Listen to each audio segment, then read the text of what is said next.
আক্রান্ত পুলিশ। এবার উত্তর 24 পরগনার হারোয়া গোপালপুর আউটপোস্টের ওসি শঙ্কর ঘোষকে মারধরের অভিযোগ উঠেছে। মত্ত অবস্থায় ওসিকে মারধরের অভিযোগ। হারোয়ায় ঘটেছে এই ঘটনা, যেখানে আক্রান্ত হতে হয়েছে পুলিশকে। এই ঘটনায় আটক করা হয়েছে 5 জনকে।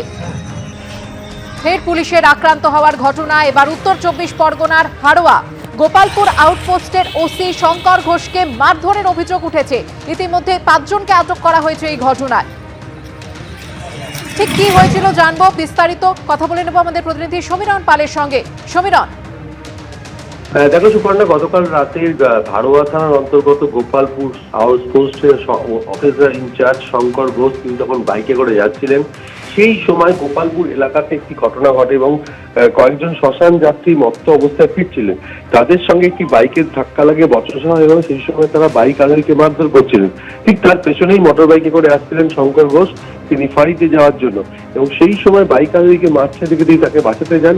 তখন ওই মত্ত যুবকরা মনে করেন যে এই শঙ্কর ঘোষ মানে তারই সহযোগী, তখন তাকেও মারতে থাকে। তার মাথায় হাতে আঘাত লাগে, রক্তাক্ত হন তিনি। তাকে সঙ্গে সঙ্গে পুলিশ এসে উদ্ধার করে, তাকে হারোয়া গ্রামীণ হাসপাতালে নিয়ে যাওয়া হয় এবং এই ঘটনায় 5 জনকে পুলিশ আটক করেছে, এমনটাই পুলিশ সূত্রে জানা গেছে। এবং যেটা জানা যাচ্ছে, শ্মশান যাত্রীরা মত্ত অবস্থায় ফিরছিলেন, বাইক আরোহীর সঙ্গে ধাক্কা লাগে এবং সেই বাইক আরোহীকে তাকে মারধর করছিলেন। তাকে বাঁচাতে যান শঙ্কর ঘোষ, তখনই ওই পুলিশ অফিসার আক্রান্ত হয়, এমনটাই পুলিশ সূত্রে জানা গেছে। সুপর্ণা, ধন্যবাদ সমীরণ। 3টে অঞ্চল হেরেছিলাম, ঘরটাকে পুরোপুরি বন্ধ করে দিয়েছে। রবিবার দক্ষিণ 24 পরগনার ভাঙড়ে তৃণমূলের সভা থেকে এমনই হুঁশিয়ারি দিতে শোনা গেল ক্যানিং পূর্বে তৃণমূল বিধায়ক ও ভাঙড়ের পর্যবেক্ষক শওকত মোল্লাকে। এমনকি লক্ষ্মীর ভান্ডার প্রকল্প নিয়েও ইঙ্গিতপূর্ণ মন্তব্য করেন তৃণমূল বিধায়ক। যা ঘিরে বিরোধী মহলে শুরু হলো জোর তরজা। যদিও বিতর্কের মুখে নিজের মন্তব্যেই অনড় থেকেছেন শওকত মোল্লা। 3টে অঞ্চল আমরা হেরে গিয়েছিলাম, ঘরটাকে পুরোপুরি বন্ধ করে দিয়েছে। আইএসএফ এর একজন না যেন টাকা পায় তার ব্যবস্থা আমাদের তৃণমূল কংগ্রেসকে করতে হবে। লক্ষ্মীর ভান্ডার টাকা পাচ্ছেন, দেখা যাবে সেটা। ভোট না পেলে সরকারি প্রকল্পের টাকা বন্ধ, বিরোধিতা করলেও সেই একই দাওয়াই। এবার প্রকাশ্য মঞ্চ থেকেই এমনই হুঁশিয়ারি দিতে শোনা গেল ক্যানিং পূর্বের তৃণমূল বিধায়ক ও ভাঙড়ের পর্যবেক্ষক শওকত মোল্লাকে। আমাদের এই ভাঙড় থেকে 3টে অঞ্চল আমরা হেরে গিয়েছিলাম, আমাদের সরকার সেই 3টে অঞ্চলের ঘরটাকে পুরোপুরি বন্ধ করে দিয়েছে। দাদার খাবে আর মামার গাইবে, বলবে ওটা মমতা বন্দ্যোপাধ্যায়ের বাবার টাকা। আমরা বলছি টাকা আমরা বন্ধ করে দিয়েছি, যদি হিম্মত থাকে বাপের বেটা হও, সেই টাকা নিয়ে নাও। আইএসএফ এর একজন না যেন টাকা পায় তার ব্যবস্থা আমাদের তৃণমূল কংগ্রেসকে করতে হবে। 2024 সালের লোকসভা নির্বাচনে ভাঙড়ে সার্বিকভাবে জয় পেলেও চালতাবেড়িয়া, শানপুকুর ও পোলেরহাট 2 নম্বর অঞ্চল থাকে আইএসএফ এর দখলে।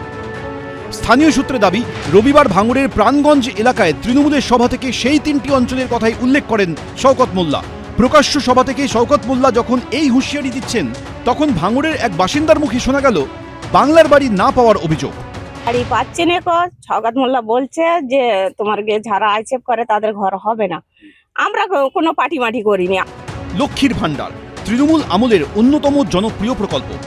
বৃহস্পতিবার রাজ্য বাজেটেও লক্ষ্মীর ভান্ডার প্রকল্পে 500 টাকা ভাতা বৃদ্ধির ঘোষণা করেছেন অর্থমন্ত্রী চন্দ্রিমা ভট্টাচার্য। আর এবার সেই প্রকল্প নিয়েও ইঙ্গিতপূর্ণ মন্তব্য করতে শোনা গেল তৃণমূল বিধায়ককে। পরবর্তীকালে কৃষক বন্ধু, লক্ষ্মীর ভান্ডার টাকা পাচ্ছেন, দেখা যাবে সেটা। কারণ এই টাকা কেন্দ্রের বিজেপি সরকার দিচ্ছে না, এই টাকা নওশাদ আব্বাসের মতো দালালরা দেয় না, এই টাকা মমতা বন্দ্যোপাধ্যায় তার রাজস্ব কোটা থেকে বাংলার গরিব মানুষের হাতে পৌঁছে দিচ্ছে। এই হুঁশিয়ারি দিয়ে স্বাভাবিকভাবেই বিরোধীদের আক্রমণের মুখে পড়েছেন শওকত মোল্লা। শওকত মোল্লা তার রাজনৈতিক দৈন্য দশার থেকে এইসব কথাবার্তা তিনি বলছেন। ক্ষমতা থাকলে করে নেওয়া, ক্ষমতা থাকলে করে নেওয়া মানে কোর্টের দস্তা খোলা আছে, আমরা আইনের দ্বারস্থ অবশ্যই হব। ওনার ক্ষমতা থাকলে উনি আটকে রাখবেন। যদিও বিতর্কের মুখেও নিজের মন্তব্যেই অনড় থেকেছেন তৃণমূল বিধায়ক। বাবার খাবে আর দাদার গাইবে, এটা তো হতে পারে না। ওরা মমতা বন্দ্যোপাধ্যায়ের সম্পর্কে, অভিষেক বন্দ্যোপাধ্যায়ের সম্পর্কে যে ধরনের কুৎসা করেছে, অপপ্রচার করেছে, আমার মনে হয় অবশ্যই এগুলো বন্ধ হওয়া উচিত।